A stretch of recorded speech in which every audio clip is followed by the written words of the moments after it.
Salam anak Nagrau, Pasai Serantau Aceh Utara. Assalamualaikum warahmatullahi wabarakatuh.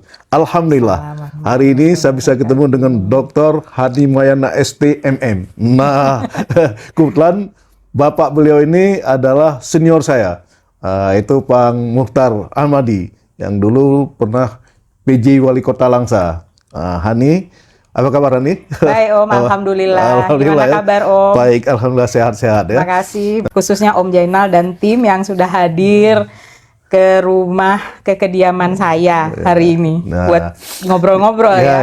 Ini udah janji berapa kali, ditagih terus sama Om Jainal. Jadi hari ini harus dipenuhi.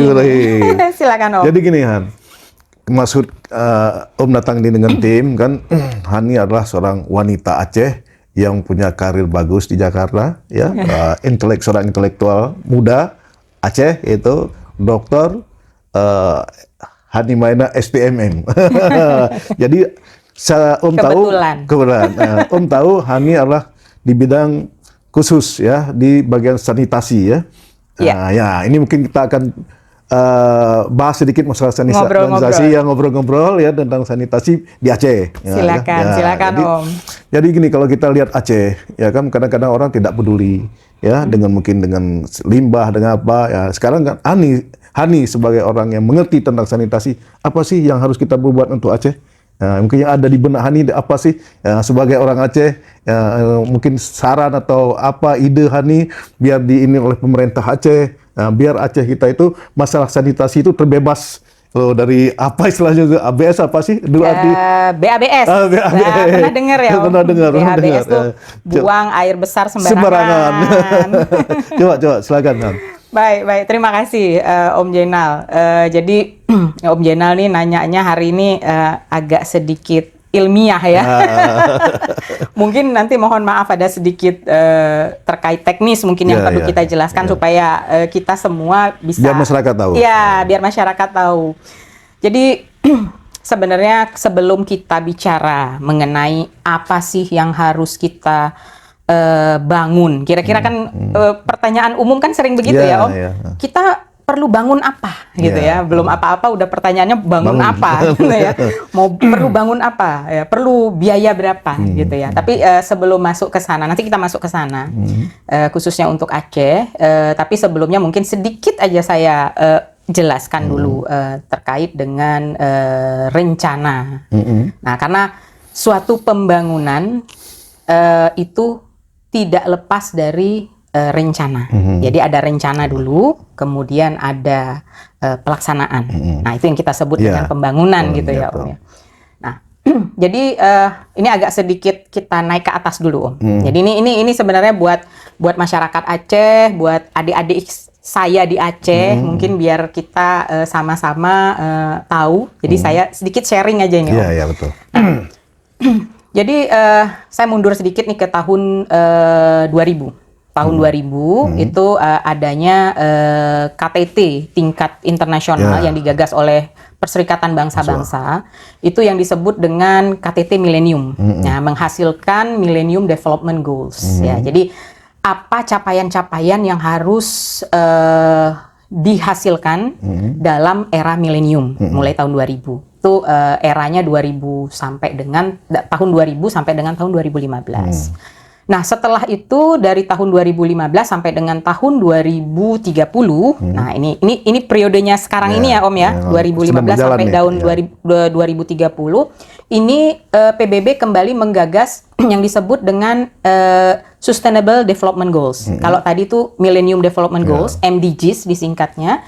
Nah, kalau yang sekarang ini itu Sustainable Development Goals, ya SDGs. Nah, SDGs ini penting. Kenapa saya singgung di sini Om Jainal? Karena RPJMN ya, rencana pembangunan jangka menengah. Sebenarnya kita punya rencana pembangunan jangka panjang. Kemudian kita punya rencana pembangunan jangka menengah. Nah, itu mengacunya ke MDGs dan SDGs tadi. Ya, kalau MDGs ini untuk nasional. RPJMN ya untuk nasional Indonesia. Karena perencanaan itu kan begitu ya Om. Jadi dari tingkat internasional, kemudian ke tingkat nasional, kemudian ke tingkat daerah. Nah, jadi ini kita perlu tahu alurnya seperti apa, mengacu kemana. Jadi kalau Indonesia bikin RPJMN itu mengacu ke tingkat internasional. Karena Om Jainal tadi mau nanya tentang sanitasi. Sanitasi ini erat kaitannya dengan lingkungan. Ya. Kalau kita bicara lingkungan, kita nggak bisa bicara batas wilayah, Om. Jadi, Indonesia ini batas wilayahnya ini, lingkungannya bisa, kalaupun tercemar ini cuma urusannya Indonesia. Nggak seperti itu. Nggak seperti itu, Om. Jadi, lingkungan itu kan satu kesatuan. Satu kesatuan ekosistem yang saling berhubungan. Makanya kenapa kalau ada pencemaran, katakanlah seperti itu di satu negara, itu hampir seluruh negara seperti di yang dunia terbakar di Riau misalnya, jadi sampai asamnya ke Singapura. Betul. Gitu Jadi kan, jadi berdampaknya bisa ke negara-negara yang lain. Jadi kenapa kalau ada permasalahan lingkungan ya biasanya pencemaran seperti itu menjadi perhatian negara-negara lain karena dampaknya itu akan terbawa ke negara-negara yang lain. Jadi kembali tadi Om ke perencanaan tadi Om ya. Kembali ke perencanaan RPJMN itu kemudian di Aceh. Nah, Om tadi tanya Aceh ya. Aceh itu punya RPJMD. Ya, RPJMD itu Hani pernah baca Kanun nomor 1 tahun 2019 biar nggak salah. Ya.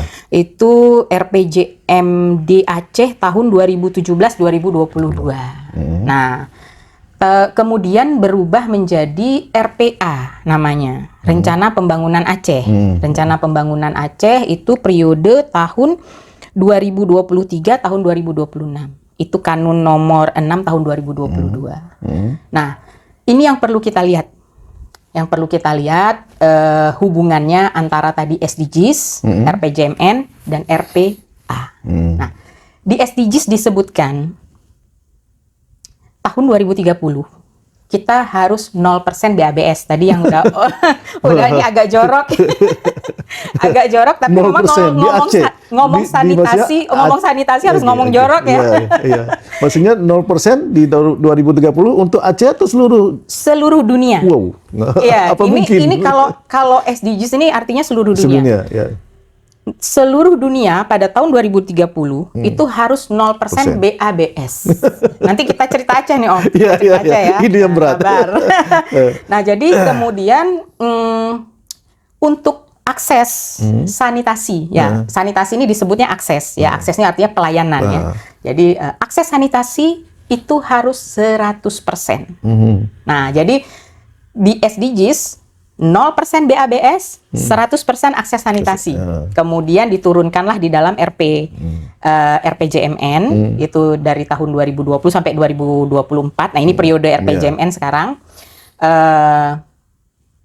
Disebutkan bahwa akses BABS harus 0%, akses sanitasi itu minimal 90% di 2024. Pastinya nanti RPJMN berikutnya mencapai 100% gitu.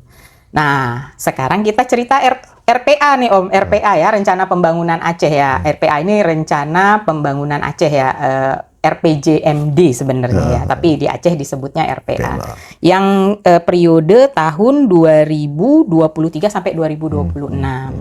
Nggak sebelum lebar ini. Sebelum lebar.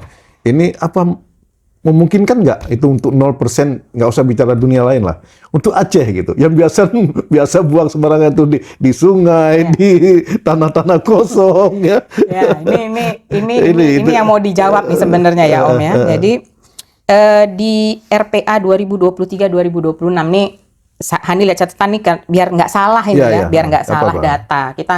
Saya paling takut mengeluarkan data yang salah, jadi biar nggak keliru. Jadi disebutkan di situ capaian akses sanitasi pada tahun 2020. Nah, data yang ada sampai dengan 2020, artinya kira-kira 3 tahun yang lalu. Itu akses sanitasi itu baru 77% di Aceh. Di seluruh Aceh. Artinya kalau di tahun 2030 kita mau mencapai 100%, harusnya sih masih bisa. Ya. Jadi 100. Tapi kebiasaan masyarakat. Ya. Jadi ini gini, 100 tapi ini nggak mudah. Karena ini masalah sanitasi ini masalah mengubah perilaku sebenarnya. Ya, ya. Jadi 100 dikurang 77, 23% gapnya. Gap 23% kita bagi dari tahun 2020 sampai tahun 2030 artinya 2,3% per tahun harus dicapai.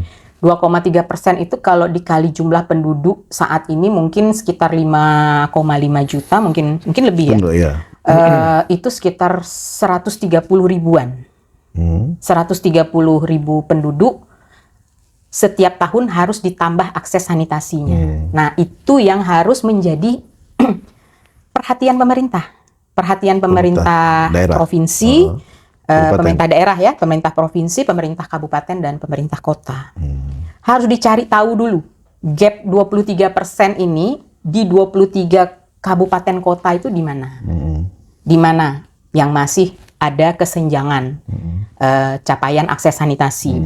Nah, setelah didapatkan lokasi, itu bisa dilihat kondisi, bisa diperhitungkan kebutuhan biaya. Nah, itu baru masuk ke tadi pertanyaan Om Jenal, harus bangun apa? Nah, jadi kalau untuk jawab pertanyaan Om Jenal nih, saya jawabnya harus muter dulu nih. Muter dulu gitu ya. Karena kalau harus bangun apa, saya ditanya bingung gitu. Saya orangnya, kalau ini kita harus bangun apa? Nah, baru kita bicara dulu kondisi, rencana, kondisi yang ada.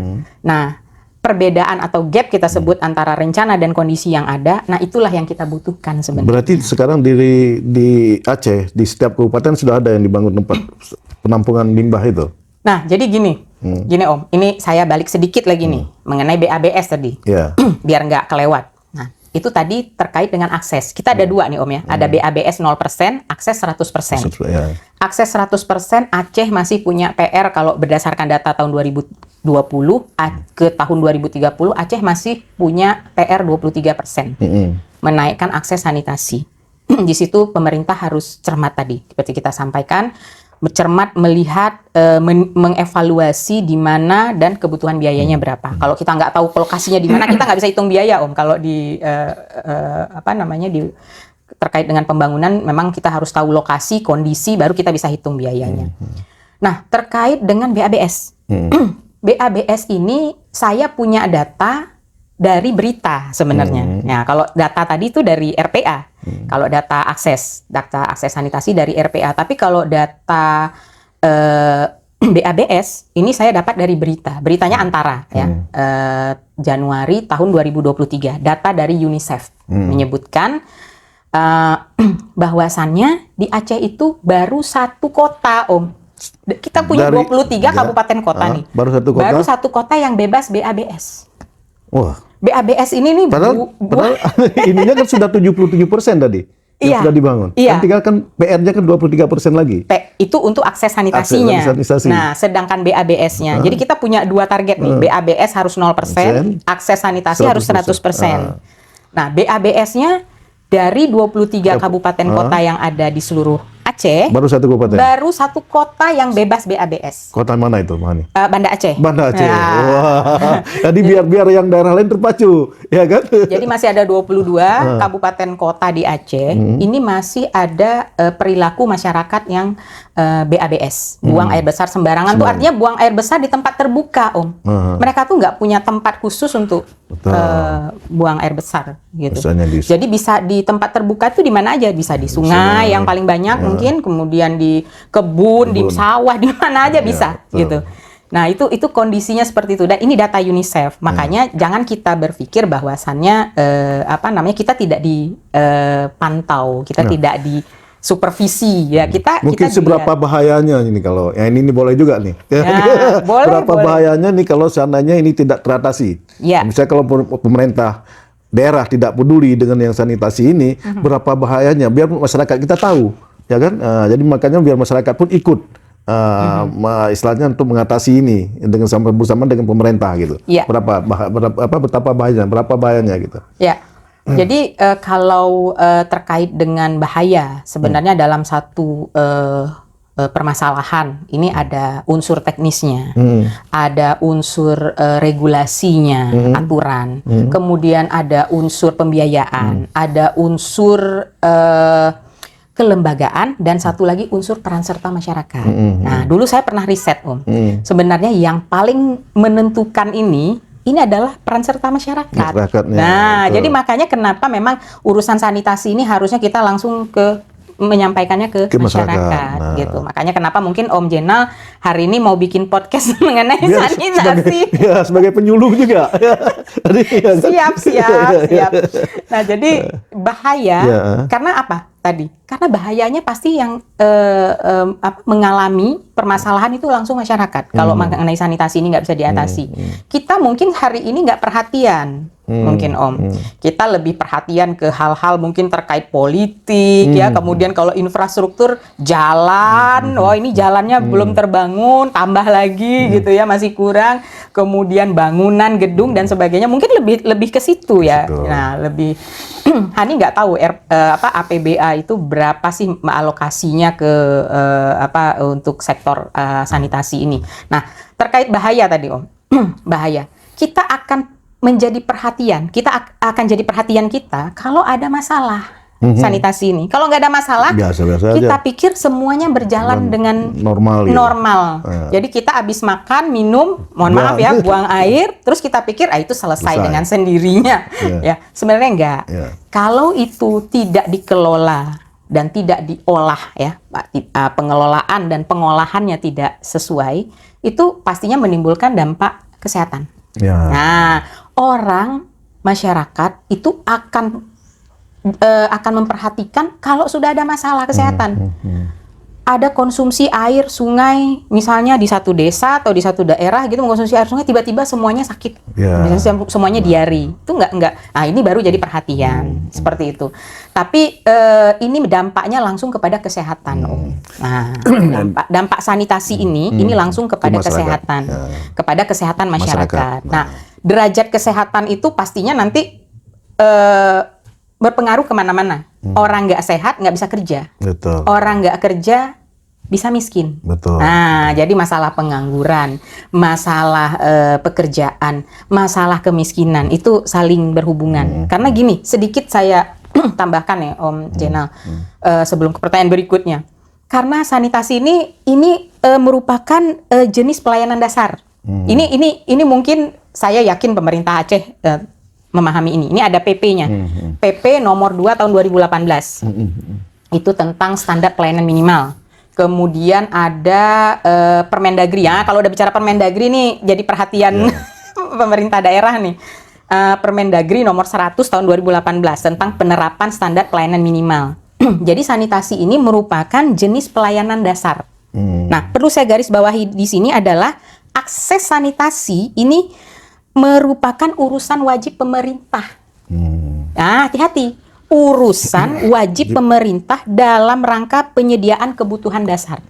Dalam rangka penyediaan kebutuhan dasar. Apa itu kebutuhan dasar? Kebutuhan dasar itu adalah setiap orang, setiap warga negara berhak memperoleh secara minimal. Nah, nanti minimalnya nanti boleh tanya minimalnya sanitasi itu apa. Jadi gini, ini kalau kita dialog ini panjang. Lama kan? Mesti kita bikin dua episode. Oh iya, mungkin lebih ya. Kita bikin 2 episode. Mungkin sebenarnya ini cukup menarik Om, dan harusnya ini memang mendapat perhatian. Ya, mungkin kita selama ini sibuk dengan hal-hal lain tanpa memperhatikan sebenarnya apa yang berdampak langsung terhadap kesehatan kita sendiri sebenarnya. Jadi gini Han, jadi mungkin bincang-bincang kita sudahin dulu ya. Kenapa? Ini yang informasi yang Hani berikan ya, biar masyarakat dengar semua ya. Ini sebenarnya sangat memadai ya, secara teknis sudah dikupas oleh Hani tadi. Mungkin saya dari Pasir Sandro Channel ingin menginin lagi ke masyarakat ya. Yang pertama masyarakat harus proaktif ya. Yang pertama Pemda dan anggota legislatifnya masuk untuk prasarana yang harus disiapkan mungkin dari anggaran ya. Yang mungkin DPRA di sana. Betul. DPRA, DPRK yang harus proaktif, jangan memikir masalah infrastruktur yang lain karena sanitasi ini efeknya, imbasnya ke yang lain-lain lagi kan. Pertama masyarakat langsung berdampak. Betul, kan? betul Dari sekali. masyarakat yang seperti Hani bilang tadi, begitu sakit, tidak bekerja, ya, itu dari kemiskinan, ya, jadi pengangguran, kan gitu kan. Jadi efeknya ini yang harus dipikirkan. Jadi jangan masalah sanitasi ini hal yang sepele. Jadi harus punya perhatian khusus. Nah, ini kita himbau kepada anggota dewan baik di DPRA, DPRK, ya, DPRK dan pemerintah daerah baik Pemda provinsi maupun Pemda kabupaten, Pemda kota yang harus punya perhatian khusus masalah sanitasi. Dan ini insya Allah Hani sebagai dokter ahli bidang sanitasi siap memfasilitasi Insya Allah.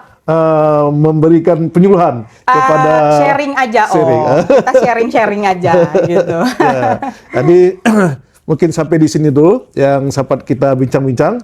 Mungkin untuk episode selanjutnya bisa kita lanjutin dan saya juga mengharap Hani bisa lebih proaktif terhadap Aceh ya. Insya Allah, Dan saran-saran walaupun tidak bisa langsung mungkin lewat paper dikasih kepada anggota DPRA atau DPRK. Oh iya, boleh. Atau untuk disuratin kepada Pemda provinsi ataupun Pemda kabupaten kota. Betul. Ya, baiklah demikianlah